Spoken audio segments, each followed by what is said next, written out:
नमस्कार प्रियजनों, आप देख रहे हैं सीओटी पाठशाला। आप का बहुत बहुत स्वागत है। सीओटी पीजी के लिए फ्री सीरीज स्टार्ट करने जा रहे हैं। जिनका भी जनरल पेपर में कोड 11 एंड 12 है वो फाइनली इस सीरीज को फॉलो कर सकता है, अपनी प्रिपरेशन बेहतर बना सकता है। तो आप सभी का अगेन बहुत बहुत स्वागत है इस सीरीज में। मैं चाहूंगा कि इसको जल्दी से शेयर कर दो, जिससे कि आपके हर एक मित्र को पता चल जाए कि सीओटी पाठशाला पे शाम के टाइम फ्री में ये सेशन आपको अटेंड करने को मिलेगा। अब इसको हम लोग ऑर्गेनाइज कैसे किए हुए हैं, 3 स्टेजेस में। पहला स्टेज क्या है, इजी लेवल, ठीक है, यानी कि बहुत ही हम लोग ऐसे ऐसे क्वेश्चंस को पकड़ेंगे, ऐसे ऐसे आपके इंपॉर्टेंट टॉपिक्स को पकड़ेंगे जहां से आप पहले अपना बेस बना सको थोड़ा, ठीक है। सेकंड में क्या करेंगे, मॉडरेट लेवल पे आ जाएंगे। और थर्ड एडवांस लेवल, जिसमें पूरे सिलेबस को कवर कर रहे हैं। 5 लेक्चर जो है वो जनरल अवेयरनेस के हैं स्टार्टिंग के, और इसके बाद हम लोग एप्टीट्यूड सेक्शन यानी रीजनिंग एंड मैथमेटिक्स को भी कवर करने लगेंगे। तो मैं चाहूंगा कि अब इतने फायदेमंद सीरीज को कौन नहीं भाई अटेंड करना चाहेगा। तो फ्री में है, ज्वाइन कर लो। बाकी जिनको अपना पेड सब्सक्रिप्शन लेना है, जहां सिलेबस एक बार में आप जल्दी से पढ़ के कंप्लीट करो, फ्री सेशन को आप फ्रीली ज्वाइन करो प्रैक्टिस के लिए, तो डिस्क्रिप्शन में नंबर है, कॉल घुमाइए, अपनी काउंसलिंग कराइए, अपने आप कोर्स को ज्वाइन कर लीजिए, ठीक है। ये जो सेशन है यूजी पीजी दोनों के लिए इसलिए लिखा गया है क्योंकि यूजी में भी जो हमारे पास जीएटी का सिलेबस है वो इससे मिलता जुलता है। जब हम लोग करंट अफेयर्स को इंक्लूड कर देंगे तो लगभग ये दोनों पेपर एक हो जाएंगे। इसीलिए मैं बोला कि यूजी के बच्चे भी इसको जरूर फॉलो करेंगे, ठीक है। यहाँ पे एक चीज मैं पहले स्टार्टिंग में डाउट क्लियर करना चाहूंगा। कुछ बच्चों का डाउट रहता है कि सर हम लोग करंट अफेयर्स कितने महीने का पढ़ें, ठीक है। देखो, एक लॉजिक ये कहता है कि लगभग हमारे पास 6 मंथ का 6 महीने 6 मंथ्स का जो करंट अफेयर्स है वो तो कवर करना ही चाहिए सिलेबस में। लेकिन हम लोग इस वीडियो में जो कवर करेंगे वो लगभग यहाँ पे 18 मंथ्स, ठीक है, 18 मंथ्स का जो सिलेबस है करंट अफेयर्स में जो भी टॉपिक्स आते हैं उसको हम लोग कवर करेंगे। तो आपको कहीं जाके कुछ पढ़ने की जरूरत नहीं है, बस इस सेशन को फॉलो करना, इस सीरीज को फॉलो करना, और अपने आप आपकी जो प्रैक्टिस है वो बेहतर बन जाएगी, आपकी प्रिपरेशन जो है वो बेहतर बन जाएगी। देखो, एक कहावत है, एक लाइन अक्सर मैं बोलता रहता हूं अपने वीडियोस में, लो हैंगिंग फ्रूट्स, यानी कि यहाँ पे ना हमें स्मार्ट स्टडी करना पड़ेगा। जो फल है ना पौधे में, वो आप चाहे नीचे से तोड़ो चाहे आप कहीं ऊपर की डालियों से तोड़ो, लगभग सबका टेस्ट एक ही जैसा आने वाला है।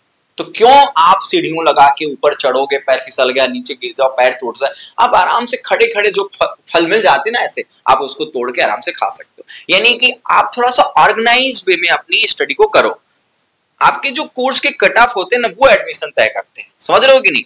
तो आप देखो कि उतना स्कोर लाने के लिए सिलेबस में कौन कौन से ऐसे टॉपिक्स हैं जिसको जल्दी कवर कर लेना चाहिए, बस इस तरीके से प्लानिंग कर लो। अगर नहीं समझ में आ रहा है तो आप क्या कर सकते हो, आप काउंसलिंग वाला नंबर है डिस्क्रिप्शन में, उस पर कॉल घुमाओ, मैं आपके कोड के अकॉर्डिंग बता दूंगा कि ये टॉपिक्स जो है आप यहां से जल्दी कवर करो, जिससे कि आप अपनी प्रिपरेशन को मजबूत बना पाओगे। तो आज का पहला क्वेश्चन, एक्साइटेड हो, रेडी रेडी, ठीक है। चलो भाई, पहला क्वेश्चन आपके सामने ये है, सीओटी विद नीर। सर मेरा नाम है नीर, जो लोग पहली बार देख रहे हैं मैं बता दूं कि आपकी प्रिपरेशन में मैं साथ खड़ा रहूंगा, आपकी काउंसलिंग में साथ खड़ा रहूंगा। तो मैं चाहूंगा कि प्लीज इस सेशन को थोड़ा बेहतर बनाएं, मुझे भी मोटिवेट करें, आप ज्यादा से ज्यादा लोगों तक पहुंचाएं और जुड़ें। और हम लोग लगभग 10 वीडियोज कवर करने के बाद डायरेक्टली इंटरेक्ट होंगे लाइव सेशन में, जिससे कि और इंपैक्टफुल हो सके, बच्चों से थोड़ा लाइव डिस्कस करके क्वेश्चंस को और बेहतर तरीके से पूछा जा सके। तो पहला क्वेश्चन समझ में आ गया। पहला क्वेश्चन क्या है, which of the following is a book written by Avni Doshi. यहाँ पे हमारे पास 4 ऑप्शन है। मैं एक बार फिर से क्वेश्चन रिपीट कर रहा हूं, निम्नलिखित में से कौन सी पुस्तक अवनी दोषी द्वारा लिखी गई है, बताइए। पहला ऑप्शन है बर्न्ड शुगर, ठीक है, पहला ऑप्शन दिख गया बर्न्ड शुगर। दूसरा अनअकस्टम्ड अर्थ, थर्ड इंटरप्रेटर ऑफ मेलोडीज, और फोर्थ इन अदर वर्ड्स। ये जो राइटर है एक अमेरिकन नॉवेलिस्ट है, ठीक है, भारतीय मूल की है। इन्होंने बहुत अच्छी अच्छी किताबें लिखी हैं, इनको बुकर प्राइज भी मिला हुआ है। और अच्छी बात यह है कि जो बुक इनके द्वारा लिखी गई है इस ऑप्शन में, उसको भी पुरस्कृत किया गया है। जल्दी बताइए। और हाँ, बाकी के ऑप्शंस जो है वो भी इस तरीके से रखे गए हैं कि आप अगर ऑप्शंस को भी प्रिपेयर करते चलते हो, इन जैसे ऑप्शंस को भी, तो आपकी प्रिपरेशन जो है वो बेहतर होती जाएगी, ठीक है। ओके, तो हम लोग आ जाते हैं सही आंसर पे। सही आंसर यहां पता चल गया होगा, बर्न्ड शुगर जो है वो सही ऑप्शन है। कुछ लोग कमेंट भी कर रहे होंगे, बर्न्ड शुगर जो है वो सही ऑप्शन है। ठीक है, ये जो है इन्हीं के द्वारा लिखी गई किताब है। ये एक अमेरिकन नॉवेलिस्ट है। ये जो किताब है ये girl in white cotton India में जो पब्लिश हुई थी उसी का यूके में एक पब्लिश वर्जन है। वहां पे जब इसको पब्लिश किया गया तो इसका नाम बदला गया था, बाकी इंडिया में भी इसको पब्लिश किया गया था तो गर्ल्स इन व्हाइट कॉटन है। ठीक है, और 2020 में इसको बुकर प्राइज में मिला हुआ है। 2020 में इसको क्या मिला हुआ है? बुकर प्राइज में मिला हुआ है। बाकी के 3 ऑप्शन जो है वो एक ही राइटर की लिखी गई किताबें हैं और उनका क्या नाम है? उनका नाम है आपके पास झुंपा लाहिरी। ठीक है, झुंपा लाहिरी। कौन कौन से हैं ये तीनों किताबें? आप राइट कर लो अपने कहीं किसी नोटबुक में। ओके, अब यहां पे हमारे पास जो सेकंड क्वेश्चन है वो है who was the chairman of the house committee of the constituent assembly of India? Bharat की संविधान सभा की हाउस कमेटी के अध्यक्ष कौन थे? ये क्वेश्चन है। जल्दी से आप लोग इसका आंसर बताओ। ठीक है, इसका आंसर बताओ।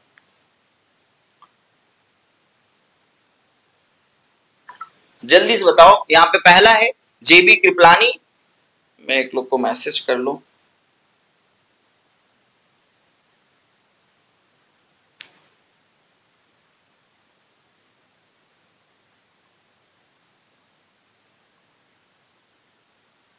ठीक है, तो आंसर्स आने लगे हैं। मैं एक बार चारों ऑप्शंस आपके सामने रख देता हूं। जेबी कृपलानी, सेकंड है एवी ठक्कर, तीसरा है, एक्चुअली ना जब स्क्रीन के पास होते हैं थोड़ा सा विजिबिलिटी कम हो जाती है, लाइटें बहुत लगी होती है यहाँ पे। हाँ, बी पट्टावी सीतारामैया, और फोर्थ है केएम मुंशी। ठीक है भाई, जैसे ड्राफ्टिंग कमेटी नहीं है, ड्राफ्टिंग कमेटी के अध्यक्ष कौन है पूछा जाता है, president of drafting committee in Indian constitution, तो उसी तरीके से ये भी एक क्वेश्चन है। तो यहाँ पे जो आंसर है आप देख सकते हो कि बी पट्टावी सीतारामैया। ठीक है, ध्यान देना, ये जो है हमारे इंडियन कॉन्स्टिट्यूशन असेंबली में क्या थे? चेयरमैन थे। किसके थे? तो हाउसिंग कमेटी के थे। ठीक है, इनसे रिलेटेड कुछ और भी फैक्ट हम लोग जान लेते हैं। तो यहां पे ये मद्रास प्रोविंस से जुड़े हुए हैं, यहां से इलेक्ट होके गए थे ये।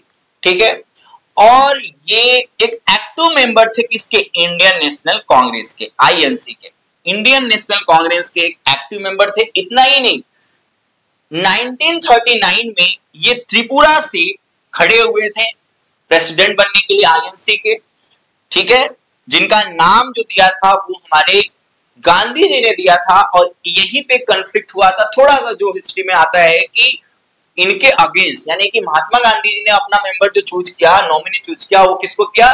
पट्टावी सीतारामैया को। और उधर से एक और मेंबर खड़े हुए जो कि अभी हाल ही में उनका बर्थडे मनाए हम लोग, सुभाष चंद्र बोस जी का। ठीक है, जिसमें ये हार भी जाते हैं, ये हार भी जाते हैं। ठीक है, ही लॉस्ट द इलेक्शन, और कौन जीत जाता है? हमारे पास सुभाष चंद्र बोस। ठीक है, ये एक पॉइंट आप लोग याद रखना, क्योंकि जो ये क्वेश्चन है ना, ये 1939 में ये खड़े हुए थे, तो क्वेश्चन आता है जनरली सुभाष चंद्र बोस के लिए।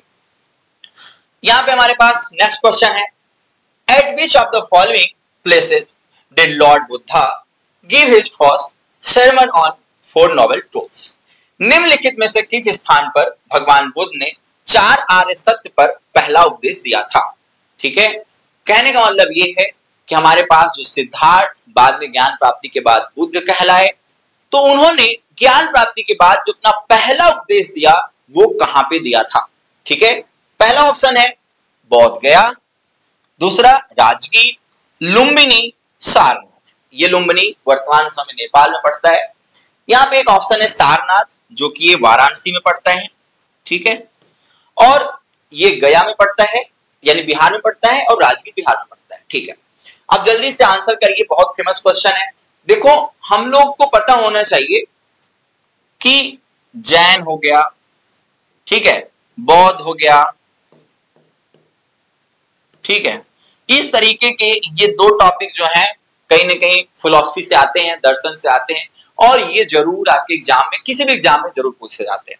ठीक है, आंसर आने लगा है आप लोग का। सारनाथ जो है ऑप्शन नंबर 4, सारनाथ जो है वो सही आंसर है। ठीक है, थोड़ा इनसे रिलेटेड फैक्ट जान लेते हैं हम लोग।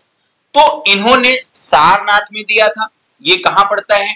तो ये पड़ता है आपका वाराणसी में, ठीक है। वाराणसी ऑफिशियल डिस्ट्रिक्ट नेम है, इसको काशी भी बोलते हैं, ठीक है। वाराणसी को अगर थोड़ा सा तोड़ के समझोगे तो वाराणसी, वरुणा से 80 के बीच का जो स्थान है उसको वाराणसी बोला गया है, ठीक है।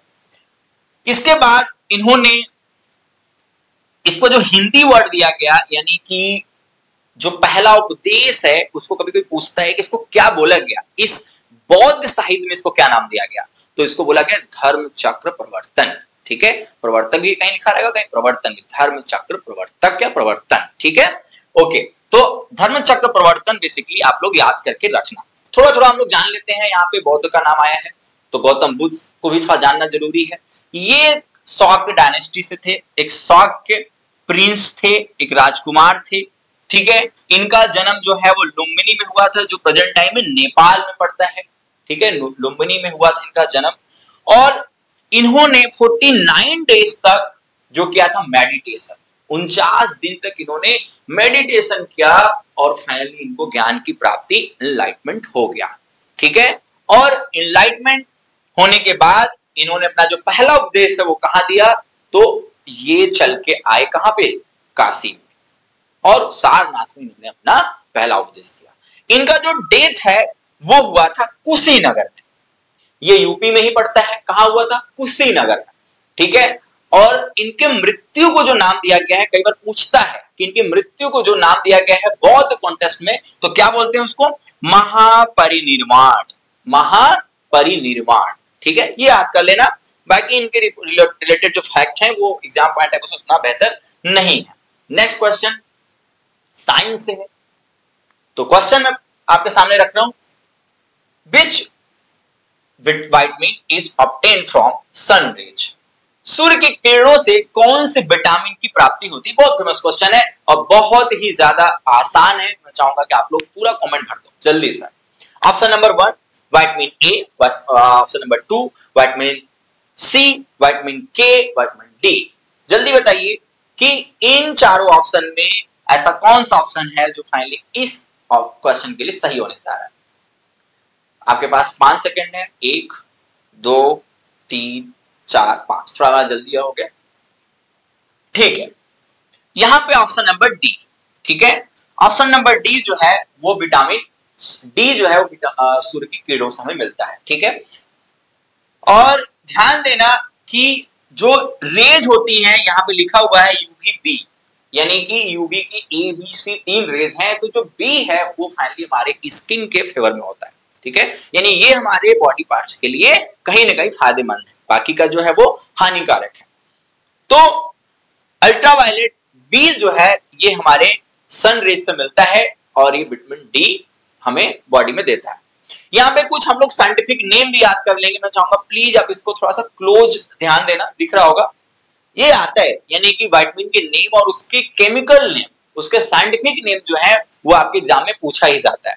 लाइक विटामिन ए क्या है, रेटिनॉल, क्या है, रेटिनॉल, प्लीज आप इसको याद कर लो, रेटिनॉल। कई बार क्वेश्चन आता है कि विटामिन ए का रासायनिक नाम क्या है, केमिकल नाम क्या है, साइंटिफिक नाम क्या है, ऐसा पूछा जाएगा तो रेटिनॉल हो जाएगा। विटामिन B1, ठीक है, क्या है इसका, थायमीन, थायमीन, थायमीन, प्लीज आप नोट कर लो और इसको आप जल्दी से अपने लर्न कर लेना सामने। B2, ठीक है, विटामिन B2 क्या है इसका, राइबोफ्लाविन, ठीक है, जल्दी से इसको लर्न कर लो, ये भी एक क्वेश्चन आता रहता है। B3 क्या है, नियासिन, क्या है, नियासिन, ओके। B5, B5 यहां पे है, इसका भी साइंटिफिक नेम देख लो, pantothenic acid, pantothenic acid, okay. B7, B7 biotin, जिसको वहां नहीं दिख रहा होगा मैं यहां पे लिख दे रहा हूं, बायोटीन, ठीक है। बायोटीन जो है वो आपका B7 का है, B7 बायोटीन, आप इसको राइमिंग में देख सकते हो।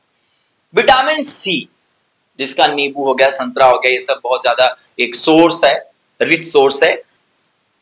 एस्कॉर्बिक एसिड, एस्कॉर्बिक एसिड जो है इसका केमिकल नेम है। और विटामिन डी, ठीक है। कोलेकैल्सिफेरॉल, कोलेकैल्सिफेरॉल जो है वो विटामिन डी का है, जिसका अभी हम लोग यहाँ पे जिक्र भी कर रहे थे। और आपको यहाँ पे एक और मैंने चार्ट बनाया हुआ है, यानी कि अब आपको क्या है, क्वेश्चंस कैसे पूछे जा सकते हैं। तो पूछा जा सकता है कि कौन सा फल है जो विटामिन ए के लिए बहुत ज्यादा रिच सोर्स है, बी के लिए, डी के लिए, ऐसे क्वेश्चंस, और इसकी डिफिशियंसी पूछे जाते हैं, यानी कि इस विटामिन की कमी से कौन सी आपके पास रोग हो सकता है, बीमारी हो सकती है। जैसे मैं आपसे पूछ लूं, आप मुझे कमेंट करके बताइए कि विटामिन बी की कमी से हमें कौन सा रोग होता है, आप जल्दी से कमेंट करिए, ठीक है। नेक्स्ट क्वेश्चन हमारे पास है, the 8th schedule of the Indian constitution is related to, भारतीय संविधान की 8वीं अनुसूची संबंधित है, बताइए। नेक्स्ट क्वेश्चन है, फिर से मैं रिपीट कर रहा हूं, the 8th schedule of the Indian constitution is related to, भारतीय संविधान की 8वीं अनुसूची संबंधित है, ठीक है। तो जल्दी जल्दी करते हैं हम लोग।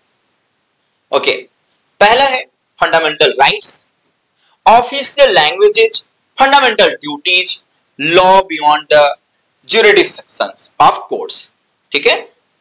जल्दी से बताइए इन चारों में से कौन सा ऑप्शन सही है। ओके, बहुत फेमस है, यहां पे ध्यान देना कि हमारे पास जो ऑप्शन नंबर सेकंड है, ऑफिशियल इंडियन लैंग्वेजेज, ठीक है, ये सही हो जाएगा ये। ओके, अब यहां पे कुछ इंपॉर्टेंट पॉइंट्स हैं। हम लोग स्टार्टिंग में 14 इंडियन लैंग्वेजेज को ऑफिशियल लैंग्वेज का दर्जा दिए, यानी इनको संवैधानिक तरीके से मान्यता प्राप्त कर दिए थे, ठीक है। बाद में इसे एक्सटेंड किया गया और 22 लैंग्वेज को हम लोग क्या किए, ऑफिशियल कर दिए, ठीक है, यानी कि इनको संवैधानिक तरीके से दर्जा मिल गया 22 लैंग्वेजेज। कभी कभी पूछा जाता है कि लास्ट के लैंग्वेज कौन थे, तो BDMS, ये एक मेडिकल कोर्स का नाम भी है और ये एक शॉर्ट फॉर्मेट भी है। क्या है शॉर्ट फॉर्म? बोडो, डोंगरी, मैथिली और संथाली, ठीक है। ये लास्ट के 4 एडेड लैंग्वेजेज हैं जो कि हमारे संविधान में 8वीं अनुसूची के अंतर्गत ऑफिशियल किए गए हैं, ठीक है। तो ये बहुत इंपॉर्टेंट है, बोडो, डोंगरी, मैथिली, संथाली, आप लोग याद करो, ठीक है। उसके बाद हम लोग आते हैं नेक्स्ट क्वेश्चन पे। नेक्स्ट क्वेश्चन क्या है, ठीक है, नेक्स्ट क्वेश्चन क्या है, ध्यान दो। ओके, बताइए, the original copies of the Indian constitution written in this language, यानी हमारे भारतीय संविधान की मूल प्रतियां किस भाषा में लिखी गई हैं, किस भाषा में लिखी गई हैं? पहला हिंदी, दूसरा इंग्लिश, तीसरा संस्कृत और चौथा हिंदी और इंग्लिश दोनों में। तो जल्दी से बताइए, इस तरीके के क्वेश्चन जो होते हैं बहुत आते हैं जंबलिंग वाले, ठीक है। 4 ऑप्शन है आपके पास, 5 सेकंड है, 1 2 3 4 और ये 5। बहुत लोग का आंसर यहाँ पे आने लगा है, हम लोग यहाँ पे चलते हैं और यहाँ पे आप देखोगे तो हिंदी और इंग्लिश दोनों में, ठीक है। यानी कि आपको बता दूं, ओरिजिनली हम लोगों ने अपने संविधान को दोनों लैंग्वेज में लिखा हुआ है, ठीक है। इनको लिखने वाले जो नाम है वो है प्रेम बिहारी नारायण रायजादा, ठीक है। इन्होंने इसको लिखा है और इसको जो डिजाइन किया गया है वो शांति निकेतन से किया गया है, इसको डेकोरेट जो किया गया है, ब्यूटीफाइड जो किया गया है वो शांति निकेतन से किया गया है। ओके ओके, अब कॉन्स्टिट्यूशन का नाम आया है तो हम लोग थोड़ा इसके पार्ट्स, शेड्यूल और आर्टिकल्स जान लेते हैं। कई बार आता है, ये बहुत कॉमन क्वेश्चन है, आता ही रहता है। हमारे पास करंट में एक अपडेटेड डेटा है, उसके अकॉर्डिंग 25 पार्ट्स हैं, 25 भाग, ठीक है। 25 पार्ट्स हैं हमारे इंडियन कॉन्स्टिट्यूशन में और 448 आर्टिकल्स हैं करंट टाइम में और हमारे पास 12 शेड्यूल है, 12। अब यहाँ पे एक क्वेश्चन आपसे है, अभी तक हमारे इंडियन कॉन्स्टिट्यूशन में टोटल नंबर ऑफ अमेंडमेंट कितने हो चुके हैं और सबसे लेटेस्ट अमेंडमेंट क्या हुआ? ये क्वेश्चन बहुत आता है, मैं एक दिन ये पढ़ाऊंगा, लेकिन अभी आपके लिए है कि हमारे भारतीय संविधान में अभी कितनी बार संशोधन हो चुका है और सबसे लेटेस्ट अभी संशोधन कौन सा हुआ है, ठीक है। ओके, नेक्स्ट क्वेश्चन पे आते हैं। नेक्स्ट क्वेश्चन आपके सामने ये है, मैं हट जा रहा हूं। What is the scientific term used to express the degree of hotness or coldness of substance। ठीक है, किसी पदार्थ की गर्माहट या ठंडक की मात्रा को व्यक्त करने के लिए किस वैज्ञानिक शब्द का प्रयोग किया जाता है? बताइए, ये क्वेश्चन है। ऑप्शन पहला है थर्मल एनर्जी, दूसरा है हीट कैपेसिटी, थर्ड है थर्मोडायनामिक्स और फोर्थ है टेम्परेचर।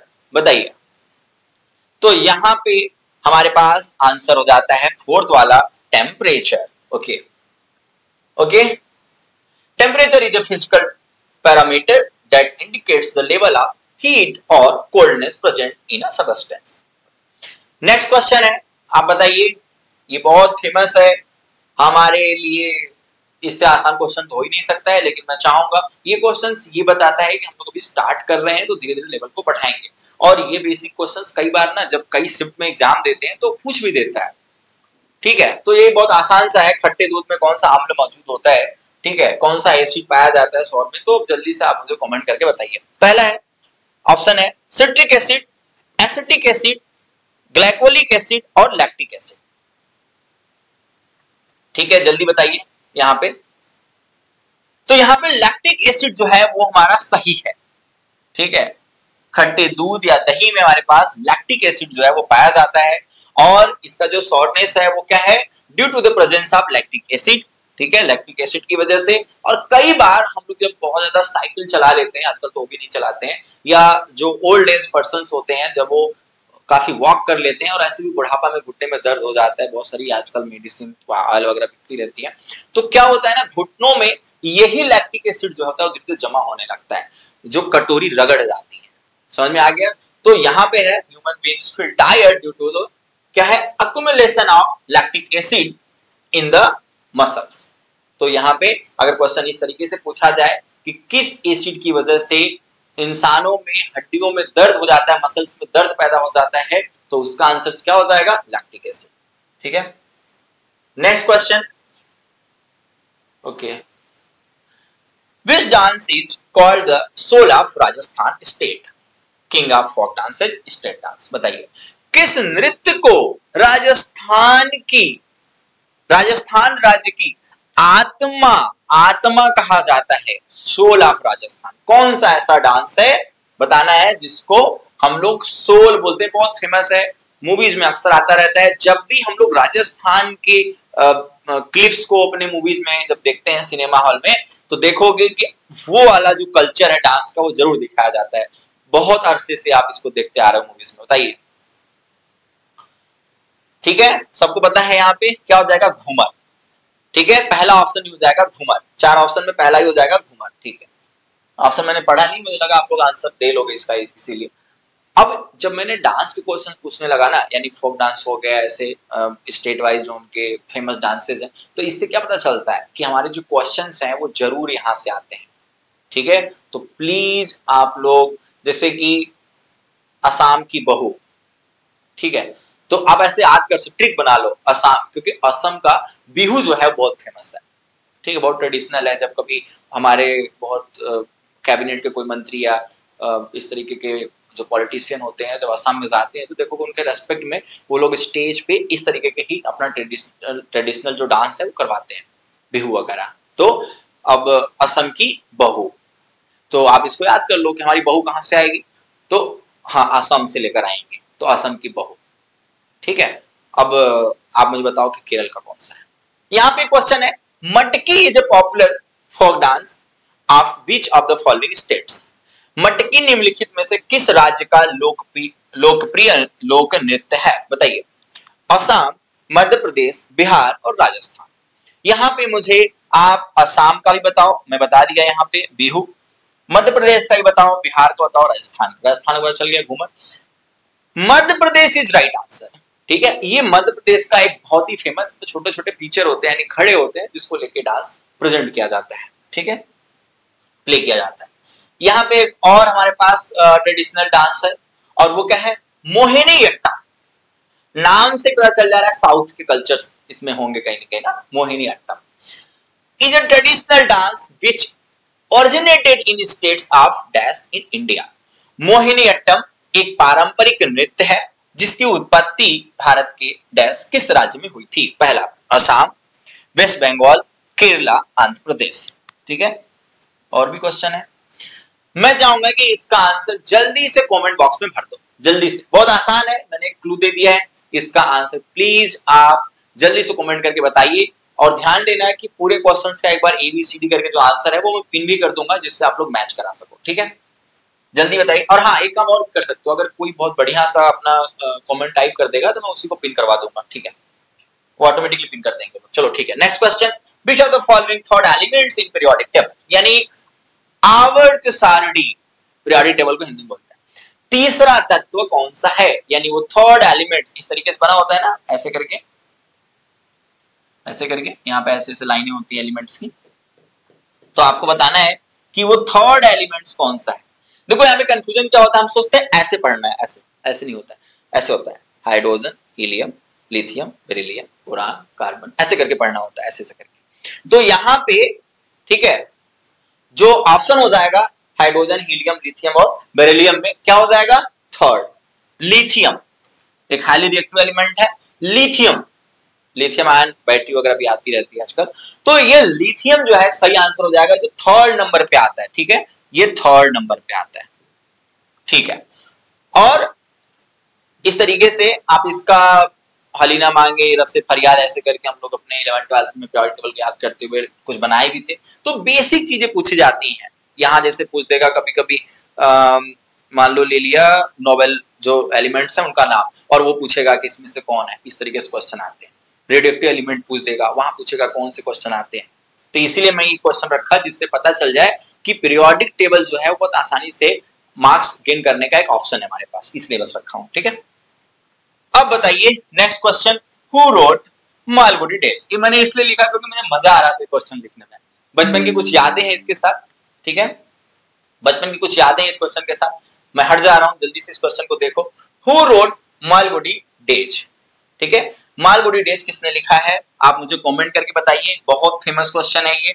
और इनसे रिलेटेड एक धारावाहिक आता था मालगुडी डेज का, बहुत अच्छा, उसका अभी भी आप गूगल सर्च करो, यूट्यूब पे शायद इसका जो स्टोरी लाइन है पता चल जाए, बहुत बढ़िया। तो मैं चाहूंगा कि इसका आंसर आप जल्दी से बताएं, ठीक है, कमेंट्स करके। और अभी ये स्टार्टिंग है, मैं आपको यहाँ बता के जाना चाहूंगा, ये सीरीज की स्टार्टिंग है, आप एकदम बेफिक्र रहो, आपके रिस्पांस पे मुझे मोटिवेशन मिलेगा। तो मैं चाहूंगा कि इस सेशन को जितना ज्यादा हो सके जरूर एंड तक जो देखा है वो कमेंट करके बताया कैसा लगा, कहाँ पे आपको और ज्यादा प्रॉब्लम आ रही है, टॉपिक्स बताओगे तो मैं उसको कवर कर लूंगा जल्दी से। तो यूं समझ लो कि अब हम लोग एक साथ पढ़ाई करने वाले हैं, जरूरत पड़ा तो 2 घंटे 3 घंटे तक भी पढ़ाऊंगा, फ्रीली पढ़ाऊंगा, लेकिन आपका यहाँ पे प्रेजेंस जरूरी है। मैं चाहूंगा मुस्कुराते हुए आप इस सेशन को जरूर लाइक करके जाएं, जरूर लाइक करके जाएं, कॉमेंट करके जाएं, और इस सेशन में आने वाली जो भी अब वीडियोस है उसको जरूर फॉलो करिएगा, सब्सक्राइब करिए, मुस्कुराते रहिए। अगर आपको पेड क्लासेस ज्वाइन करनी है, डिस्क्रिप्शन में नंबर है, उस पर कॉल करिए। और कल फिर हम लोग मिलते हैं सेम टाइम पे और नेक्स्ट लेक्चर के साथ। मुस्कुराते रहिए। हर हर महादेव।